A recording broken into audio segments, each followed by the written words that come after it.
Bienvenue sur l'épisode 17 de 17h17, qui fait 17 minutes 17 évidemment. Dans le dernier épisode, on a installé une poutre pour supporter les poutres avec les potes.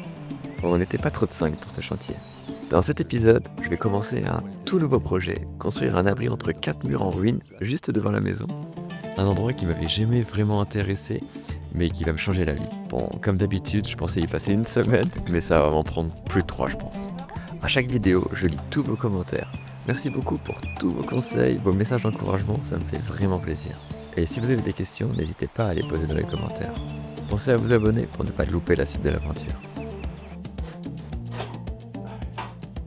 En enlevant les étais qui supportaient la poutre qu'on a posée la dernière fois, je me rends compte que j'aurais dû mettre des planches de protection parce qu'avec l'humidité, ça a laissé les traces noires. En fait, c'est le tanin présent dans le châtaignier qui ressort au contact de l'eau. Et même en ponçant, je suis pas sûr de réussir à faire disparaître complètement ces traces. Alors, si vous avez une technique pour atténuer ces marques, je suis preneur.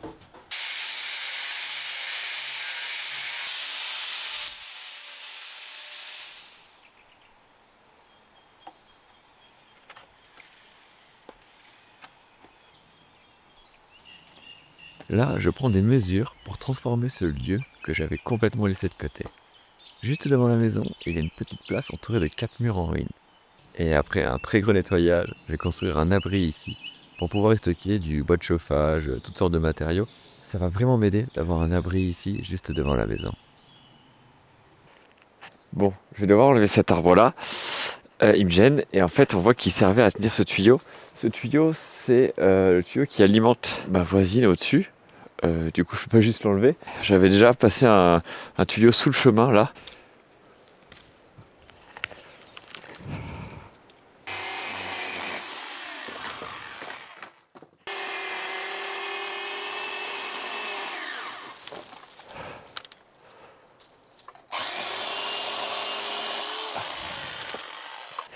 Là, on voit le tuyau que j'avais déjà enterré l'été dernier. Ce tuyau sert à remplir les cuves de ma voisine. Alors, il n'y a pas de l'eau qui circule en continu. Je peux tout démonter sans couper l'eau chez ma voisine. Oh fuck.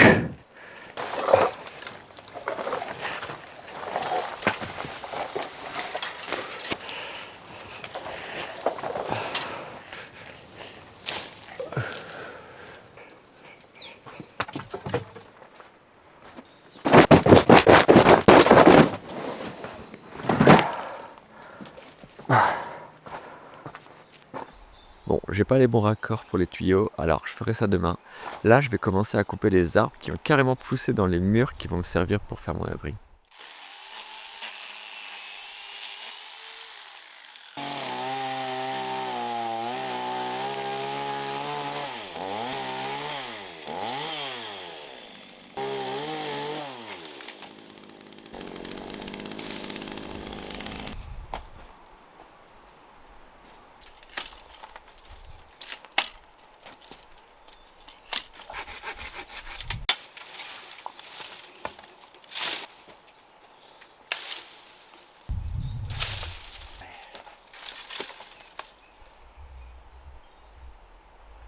Avec toutes les racines qui ont poussé dans le mur, les pierres du haut ont pas mal bougé. Alors je vais faire tomber tout ce qui tient plus vraiment, pour pas que ça s'effondre plus tard sur le nouveau toit.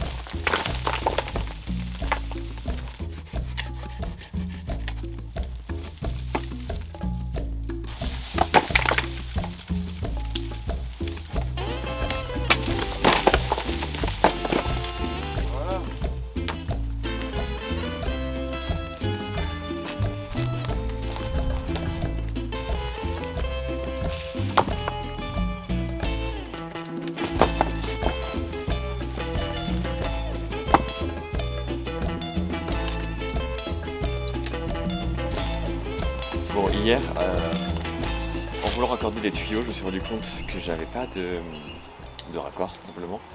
Du coup, je suis allé ce matin en acheter, il m'en faut 2, ils en avaient plus qu'un en magasin. Ils en reçoivent demain, mais bon, la flemme de retourner en ville, c'est 1 heure de route, enfin aller-retour. Du coup, je vais essayer d'utiliser l'ancien, qui marchait avant et devrait marcher encore maintenant.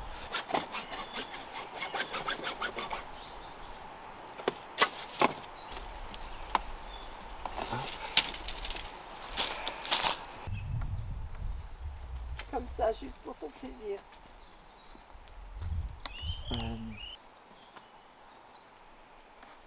Après avoir fait les raccords, Ah ouais? je mets les tuyaux sous pression pour voir si j'ai pas de fuite.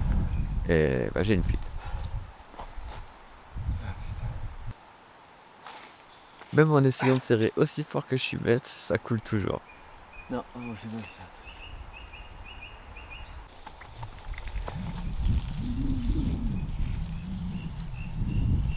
Mais en fouillant bien, j'ai réussi à trouver un autre raccord en plastique qui traînait, qui fonctionne très bien.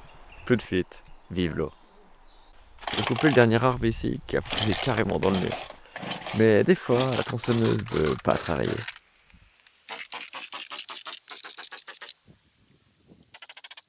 Two hours later.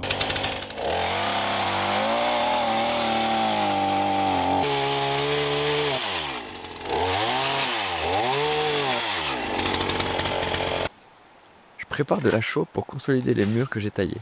C'est pas vraiment des murs en pierre sèche, il y avait un mélange de terre en plus des pierres. Et je suis pas encore un expert en murs, alors je préfère utiliser un peu de chaux. Ça me facilite le travail et ça me rassure un peu.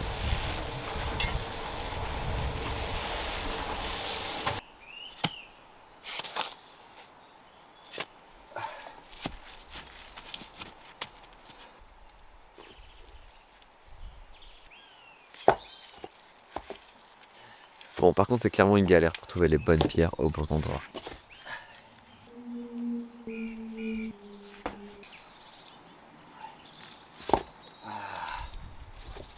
Voilà. Beaucoup mieux.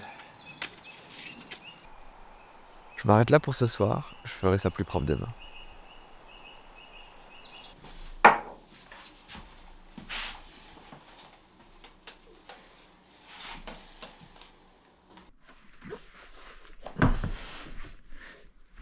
Bon, hier la journée a été un peu dure, j'étais un peu malade, j'avais mal à la tête, donc j'ai pas été très rapide.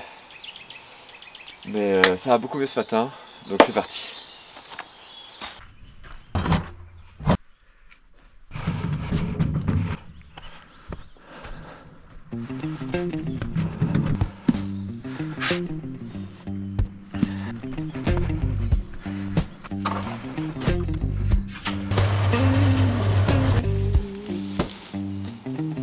S'amuse, hein. Dis donc, Yvette, elle a réfléchi. Ouais. Elle a trouvé une idée géniale.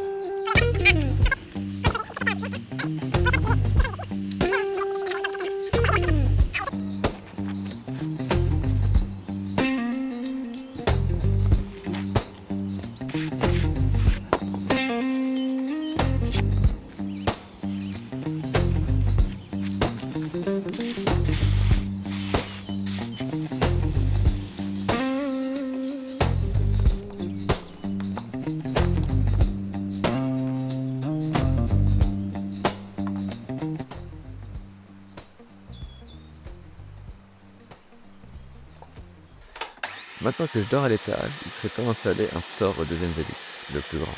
Je commence par bien le nettoyer, parce que clairement, c'était les toilettes de toutes les mouches de la région l'été dernier.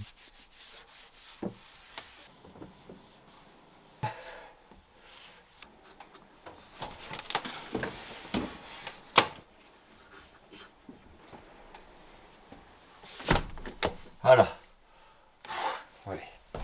Pour ce Velux, j'ai pris le store de la même marque pour pas me faire avoir comme l'autre qui ferme pas à fond. Ça a pas fait clic là. J'ai pas entendu le clic, hein.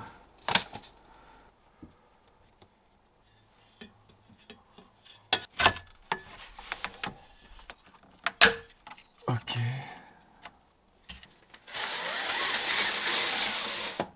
Alors voilà. Là, ça va jusqu'au bout. Pauline est arrivée pour m'aider ce week-end.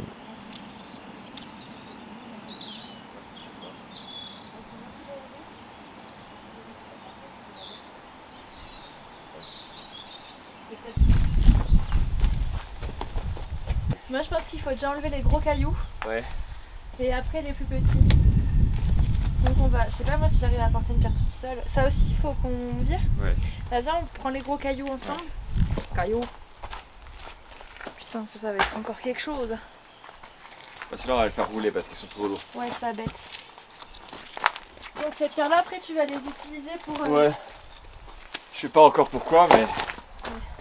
Comment ça aller? Waouh, elle est vraiment cubique. Ouais.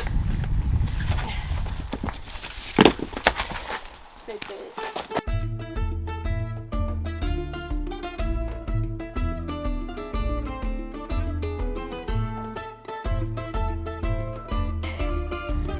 Oh waouh, le gros caillou.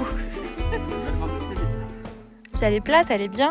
Ah, Jean. On a bien nettoyé toute la zone. C'est Et plutôt juste une pour incisive, rappel, celle-là. ça ressemblait à ça quand j'ai acheté la maison.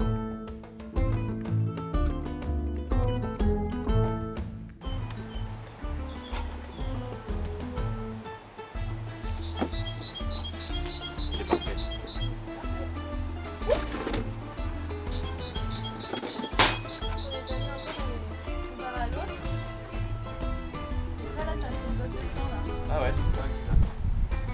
Ah, c'est tout dur, hein.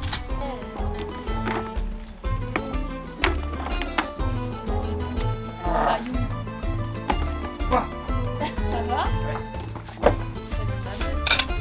Ouais. Putain, c'est comme avec les spaghettis. Pendant que je continue d'avancer dehors, Pauline va s'occuper de huiler l'autre partie du plancher. Et alors j'imagine que ça vous fait mal de nous voir traîner ce lit sur ce plancher tout neuf. Mais rassurez-vous, il y a des petits patins en feutre Mais sous là, les tout pieds. lourd, en fait, regarde. Mais bon, même avec les patins, on fait une belle marque ici. Mais finalement, elle a disparu après avoir tout lavé. Ouf.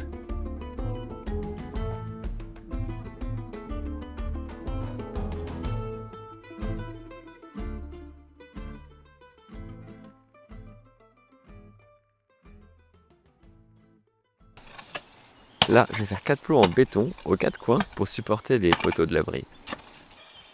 Oh. C'est belle.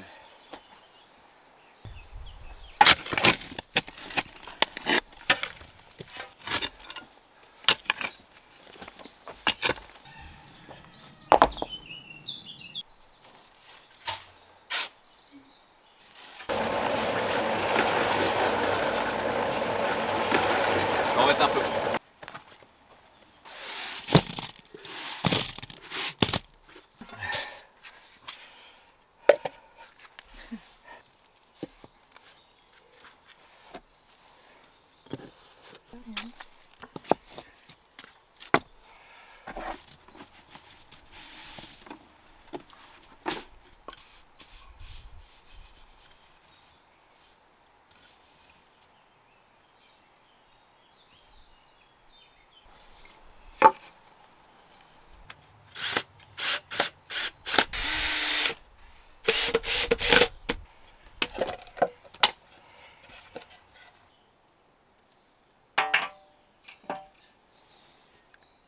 Parfait.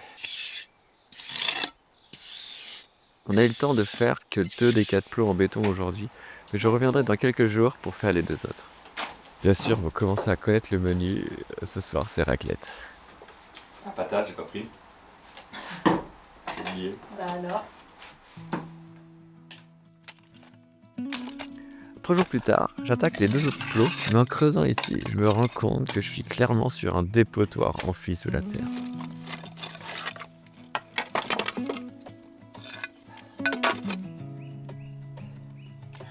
Et comme je peux pas faire un plot solide sur des déchets, je prends le temps de tout nettoyer. Et du coup, j'en profite pour décaisser un maximum pour abaisser un peu le niveau du sol ici.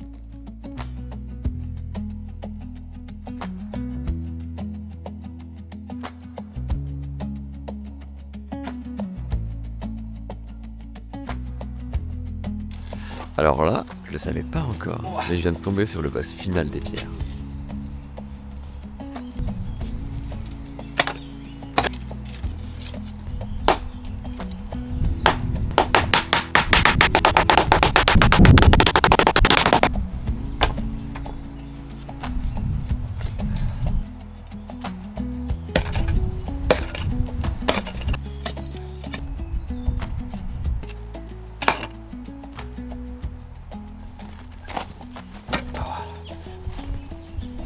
Oui.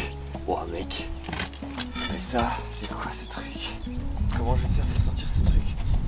sinon je creuse la couche là. Un vue de nez doit faire entre 100 et 200 kilos. Clairement, je vais pas pouvoir l'emmener en balade. Du coup, je vais juste l'enterrer ici et elle sera bien. En creusant ici, je découvre un vestige du passé, une charnière sur la pierre du bas. Donc j'imagine que là il y avait une pierre ici avec l'autre charnière, mais qui a dû disparaître. Donc ça devait être déjà fermé tout ça. Oui. Voilà.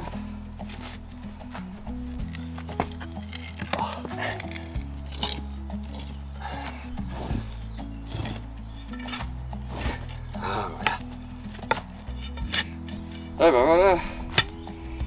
Putain. Petite pause repas avant de terminer ces plots en béton là.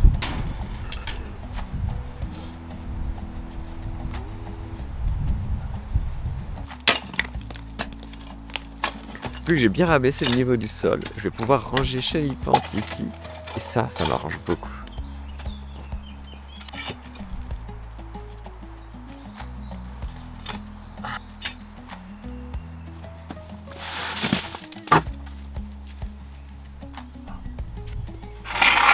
Parfait.